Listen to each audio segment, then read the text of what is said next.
Hello guys. आज हम बात करेंगे सप्लाई एंड डिमांड जोन के बारे में। सबसे पहले तो बताना चाहूँगा कि सप्लाई एंड डिमांड जोन होता क्या है। सप्लाई एंड डिमांड जोन वो एरिया होता है जिस एरिया में एफआईआईज़, डीआईआईज़ और बैंक्स अपनी एंट्री लेते हैं। उस एरिया को सप्लाई एंड डिमांड जोन कहते हैं। अब इस एरिया में खास क्या होता है ये भी बताना चाहूँगा। हम लोग जो रिटेल ट्रेडर्स होते हैं वो ज़्यादा से ज़्यादा कितनी क्वांटिटी ले सकते हैं? 1000, 2000, 5000, 10,000। इससे ज़्यादा तो नहीं ले सकते ना। तो हमारे इतने स्टॉक से मार्केट नहीं हिल सकती। लेकिन जब आप एफआईआईज़ और डीआईआईज़ एंट्री लेते हैं तो उनकी क्वांटिटी जो होती है लाखों और करोड़ों में होती है। लाखों और करोड़ों रुपए नहीं, लाखों और करोड़ों शेयर्स। सीधी सी भाषा में कहें तो उनके पास इतना पैसा होता है कि वो मार्केट का रुख पलट सकते हैं। और हमें उनके साथ ही ट्रेड करना है, ना कि उनके अगेंस्ट। जब हम उनके साथ ट्रेड करेंगे तो हमारी एक्यूरेसी और हमारा प्रॉफिट बढ़ जाएगा। और अगर हम उनके अगेंस्ट ट्रेड लेंगे तो हमारा लॉस ही लॉस होगा। लेकिन इसमें एक ट्विस्ट भी है। वो अपनी एंट्री इस तरह से करते हैं कि रिटेल ट्रेडर्स को पता ना चले। इसके लिए वो कुछ ऐसे एरिया चूज़ करते हैं जहाँ पे रिटेल ट्रेडर्स को लगता है कि स्टॉक ऊपर जाएगा, लेकिन स्टॉक वहाँ से नीचे आ जाता है। इससे उनका स्टॉप लॉस करता है और एफआईआईज़ की एंट्रीज़ होती है। क्योंकि अगर कोई ख़रीदने वाला है तो बेचने वाला भी चाहिए, और अगर कोई बेचने वाला है तो ख़रीदने वाला भी चाहिए। तो अगर उन्होंने स्टॉक ख़रीदने हैं तो सामने जो रिटेल ट्रेडर्स हैं उनका व्यू सेलिंग की तरफ होना चाहिए, और दूसरा रिटेल ट्रेडर्स की क्वांटिटी भी उस एरिया में ज़्यादा होनी चाहिए। तो ज़्यादातर ये एरिया जो होते हैं वो या तो सपोर्ट रेसिस्टेंस लाइन के करीब होते हैं या फिर कंसोलिडेशन के पास। तो चलिए चार्ट पे देखते हैं कि इन एरियाज़ को कैसे पहचाना जा सके। इस एरिया में देखिए, यहाँ पे एक कंसोलिडेशन हो रहा है।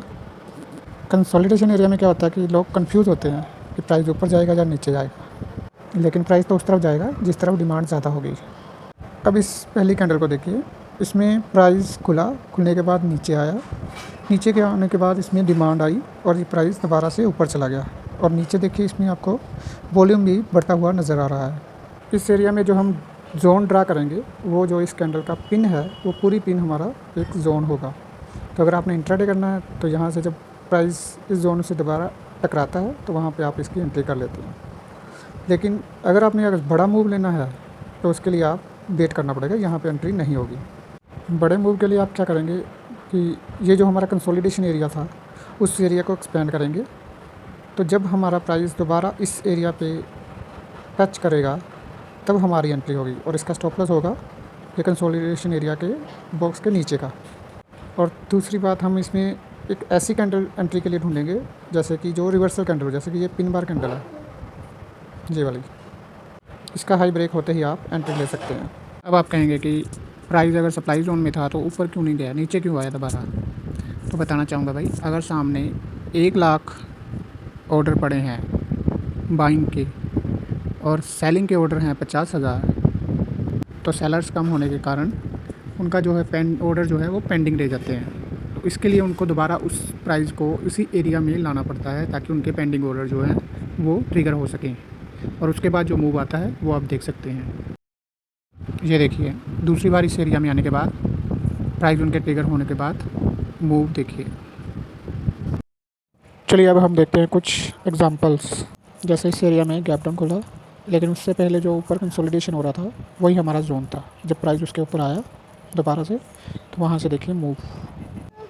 इसके अलावा अब हम नेक्स्ट देखते हैं। इसी चार्ट में हम देखेंगे सारे। इस एरिया में देखिए, अप ट्रेंड में था प्राइस, मोमेंटम ख़त्म हुआ, दोबारा रिवर्स उसी एरिया में आया और उसके बाद डाउन ट्रेंड शुरू हो गया। अभी और आगे देखते हैं। यहाँ पे देखिए, यहाँ पे गैप डाउन खुला, प्राइस ऊपर आया और यहाँ पे कंसोलिडेट करना शुरू कर दिया, और नेक्स्ट डे गैप अप खुला। हाई वॉल्यूम यानी कि हाई डिमांड के कारण ही गैप अप होता है या गैप डाउन होता है। इस चीज़ की आपको प्रैक्टिस करनी पड़ेगी। रोज़ चार्ट देखोगे तो आपकी आंखों को आदत पड़ेगी इन चीज़ों को ढूंढने की।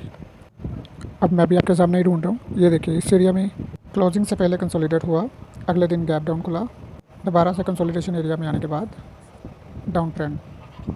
जितनी ज़्यादा प्रैक्टिस करोगे उतना ही ज़्यादा जल्दी आपको ये चीज़ें दिखनी शुरू हो जाएंगी। अभी आगे और देखते हैं। अब इस एरिया में देखिए, प्राइस डाउन ट्रेंड में था, यहाँ पे इसने ऊपर जाने की कोशिश की, लेकिन सप्लाई जोन के कारण प्राइस दोबारा नीचे आया। जैसे ही इसने दोबारा जोन को टच किया और मूव देखिए नीचे का। तो गाइस प्रैक्टिस कीजिए, प्रैक्टिस करने से ही आप परफेक्ट बनेंगे। बाकी वीडियो अच्छी लगी हो तो लाइक, शेयर और सब्सक्राइब कीजिएगा। ट्रेडिंग फीवर चैनल की तरफ से आपका धन्यवाद।